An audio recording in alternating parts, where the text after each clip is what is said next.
Kristine, stay with me on this. What did you see at this point? You've played more than 90 minutes. What was the body language of China? Like, how did their players look physically? How did they look mentally? Were they confident even at this point, or were they spent?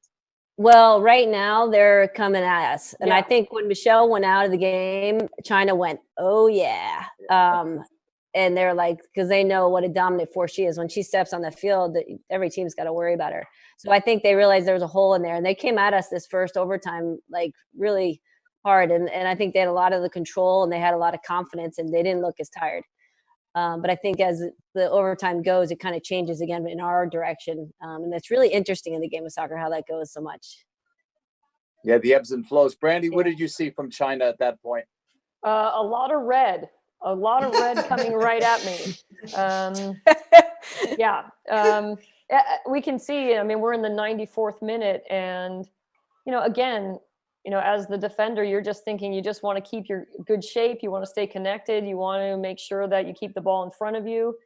And they're incredibly technical, but they also have this, sneaky way of trying to get the ball behind you. So I just saw a lot of red players coming towards us. And like Lil said, I thought we always managed games fairly well in terms of we knew that sometimes we'd have to defend, and then we would break out into maybe some kind of semi-counterattack situation.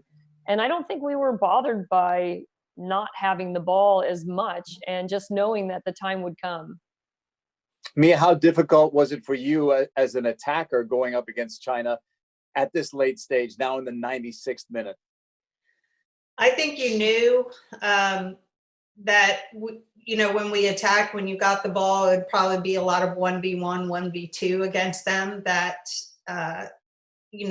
as I said earlier, you're not going to take a lot of huge risks with getting both outside midfielders and even an outside back forward, that we were going to be a little conservative and hope for maybe 2 or 3 people up on the attack. But, we got to deal with that up top. You got to figure it out. And there was a couple times, I think Millie almost gets in one time. And, so for us, it's just more trying to be as clean as you could. And if you had a half chance, take it. But, the Chinese team was so well organized back there. And I just remember they were just really consistent 1v1 defenders. And especially late in the game when your legs are a bit heavier, their patience kind of was hard to compete against. Mm. How physical was that game? JP, I was just going to say that this game, because, it got a little stretched out, right, in the midfield or, at this point, because nobody wants to give any space behind. And so for Mia's position, it's really difficult because there's not a lot of chances for her to get the ball with support. And then for someone like Kristine, there wasn't a lot of support in combination play in the middle. And then, the back line is thinking, okay, we can't let anything behind us. So the game got a little stretched.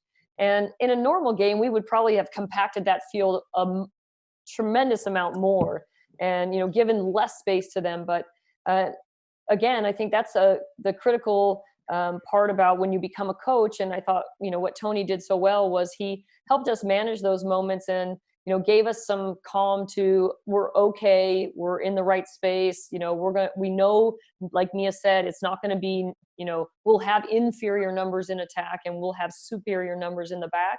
And what are we going to do with that? So I thought the calm about knowing the situation was really what made our team so great. For the best soccer content anywhere on the internet, follow Fox Soccer on Twitter, Facebook, Instagram, and YouTube.